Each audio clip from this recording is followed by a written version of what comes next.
I go back to my grandmother and say, well, who did you file it with? And she said HPD. HPD, again, didn't have any record of it. So that meant that they did not officially take one. But the whole time, she thought that she had. She thought that calling and letting them know was enough. That family member was talking about a simple misunderstanding that actually meant a missing persons report wasn't officially filed until 45 years after a young man went missing. Did 30 days in jail really break his spirit and leave him feeling like he had no options but to leave and start over somewhere else? It's time to turn on the searchlight for Brian Vargo.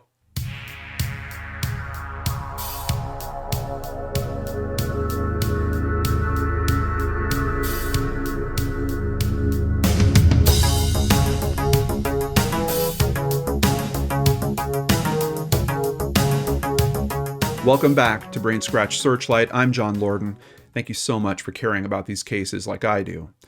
Before we get into today's case, I want to let you know about a great charity event and how you can be a part of it. Private Investigations for the Missing has been the secret sauce helping to move many missing persons cases forward.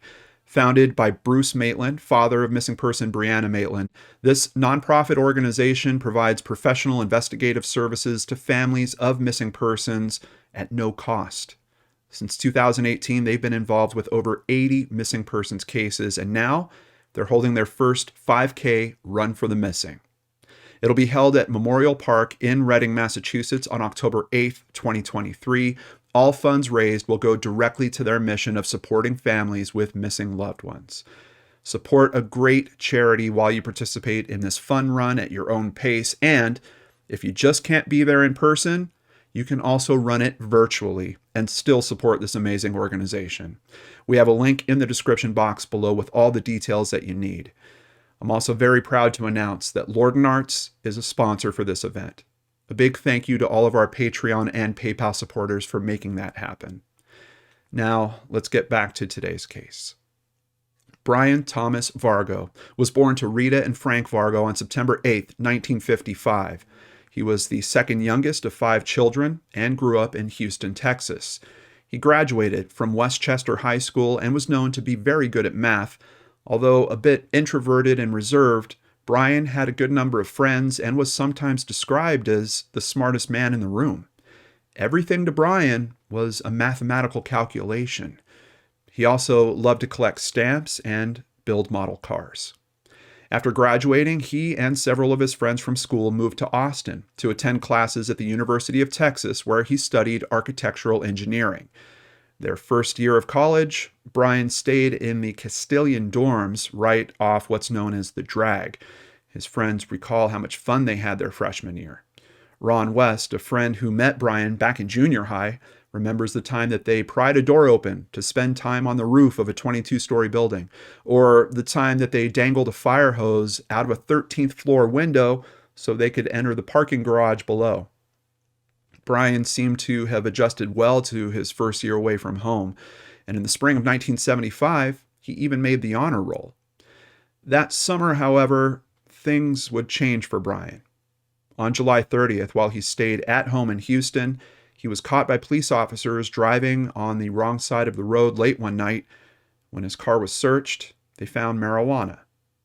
According to the Searching for Brian Vargo Facebook page, he pled no contest. Brian served 30 days in jail and he was put on probation. Everyone feels that this was a pivotal moment for the young man.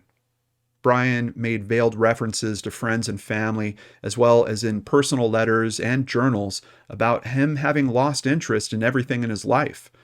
Brian's grades started to slip. And unbeknownst to the family, on March 9th, 1976, he dropped out of college. He didn't even tell his friends. He just kept it completely to himself.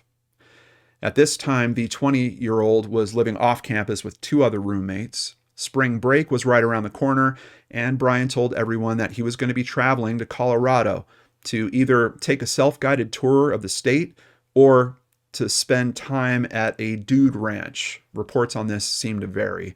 In case you're not familiar with it, a dude ranch is a place that's usually an all-inclusive immersive vacation. You go there, they have lodging, meals, horseback riding, fishing, hiking, all that kind of stuff.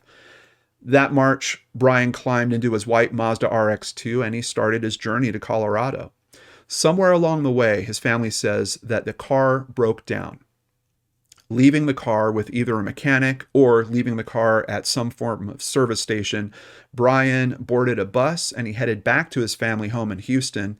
He had decided that the car wasn't worth fixing, so he wanted to get the title so that he could sell it. His mother, Rita, remembers him coming home and digging through paperwork, but she doesn't know if he ever found it. He then asked his mother and aunt to take him to Katy, Texas, about a half hour outside of Houston, so he could catch a bus back to his car.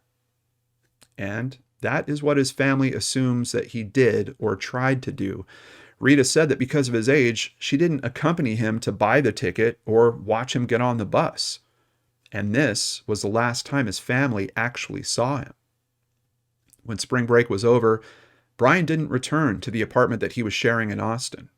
Worried, one of his roommates called his parents to let them know. The roommate, Tim Murphy, has said, quote, "I wouldn't have been surprised if, he had just gone off and kind of decided to strike a match and start a new life." All of Brian's possessions were still at the apartment. Reportedly, even his wallet was still there, which is certainly odd. Did he leave the wallet there to begin with? Was this an old wallet and he had a new one? Did he actually make it back to his apartment at some point when his friends weren't there? The other odd thing is that his driver's license was with his wallet. It's just yet another series of seemingly endless questions in Brian's disappearance. A mechanic eventually contacted Brian's family, informing them that Brian had never shown up to get his broke-down Mazda. The mechanic also mentioned that the car had been broken into. Unfortunately, no one in the family really recalls who this mechanic was or where Brian's car was. The car was never recovered.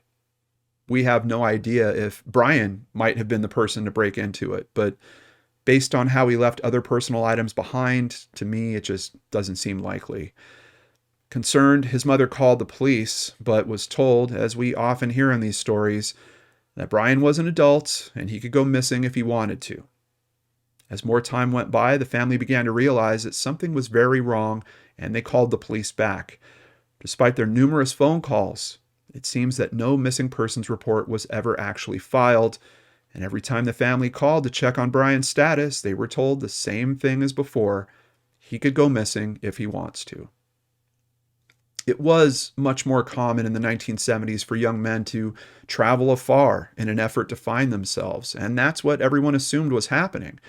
With no internet or cell phones, it was easy to get lost in the world. When his family learned that Brian had also dropped out of school, this just seemed to reaffirm their suspicions.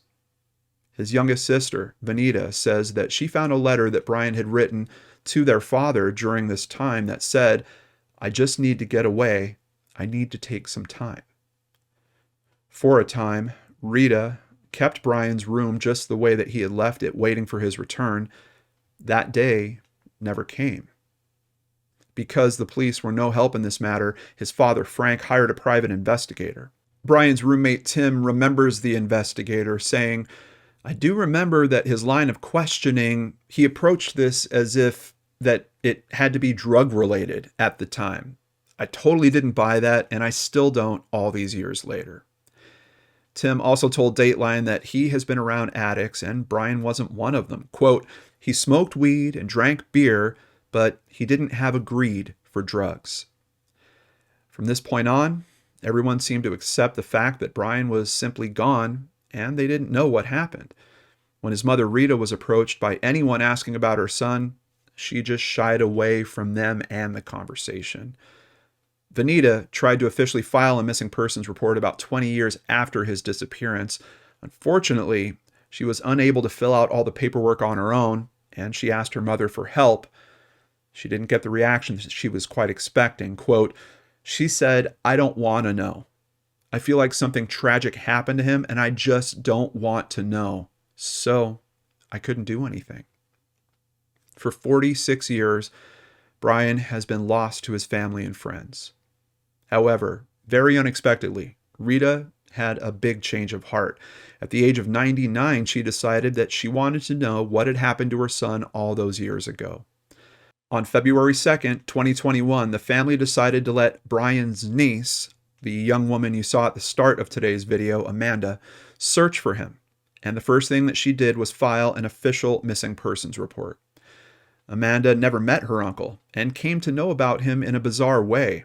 Quote, "I can't remember exactly how old I was, but I remember when I was little, I'm at my grandma and grandpa's house looking at the pictures on the walls.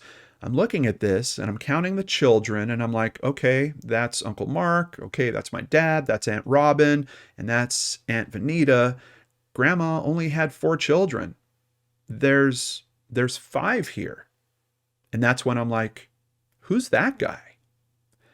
Every time she asked, she was told not to upset Grandma Rita and that her parents would tell her more about it later. It was many years later before they actually did. She learned that it was Brian, and that started her wondering whatever happened to him. As she became older and had children of her own, she thought more and more of her missing uncle. The first thing she did was talk to Grandma Rita and asked her who she filed the police report with. When she found out that the Houston Police Department hadn't taken any report, as Rita thought, it broke Amanda's heart. When the internet came around, the first search that her father did was for his missing brother, Brian. Today, Amanda thinks that the internet will be the key to finding him. Quote, "The internet has brought us so many things like cameras everywhere and timestamps for transactions and even checking people's identities." She has reached out to her uncle's friends, roommates, girlfriends, anyone who knew him before he disappeared. She searches for anyone with the name Brian Vargo and reaches out to them by sending them a postcard that has Brian's story along with some pictures of him. So far, she's had no luck. She's now using social media and she manages the Searching for Brian Vargo Facebook page, an Instagram account, and a TikTok account, all in the hopes that someone out there holds the key to what happened to her uncle. Brian's mother and sister have given DNA to CODIS. Amanda has uploaded her DNA profile on GEDmatch. The official missing persons case that we know is now actually active has been accepted by the Austin Police Cold Cases Division. You can tell this young woman is making it all happen. She is just ticking the boxes, and I couldn't be more impressed.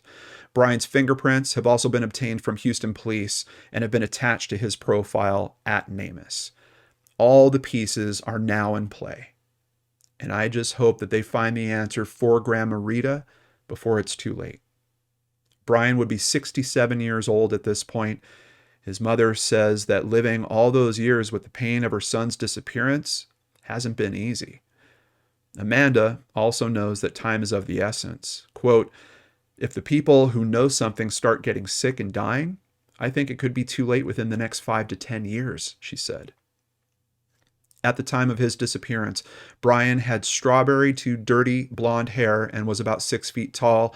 He weighed around 150 pounds and his eyes were hazel. According to his family, he walked with his feet in an outward position, had a chipped front tooth, and had a snake bite on one of his fingers.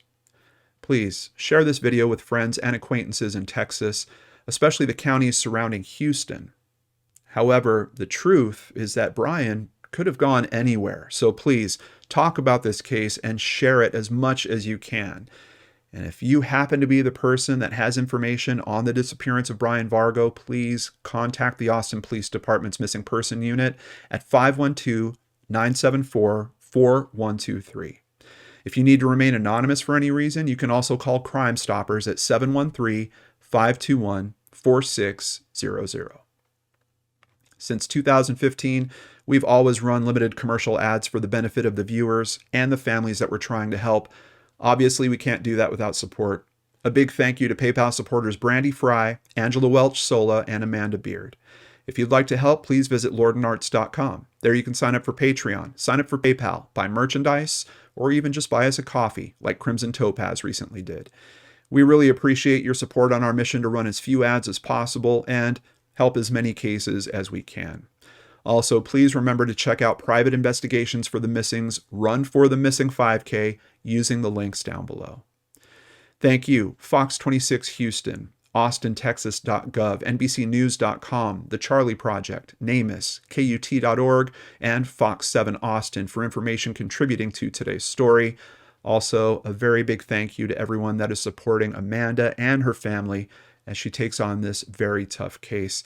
Let's keep those eyes, ears, and hearts open and looking for Brian Vargo. I'll see you again here real soon on the LordanArts channel.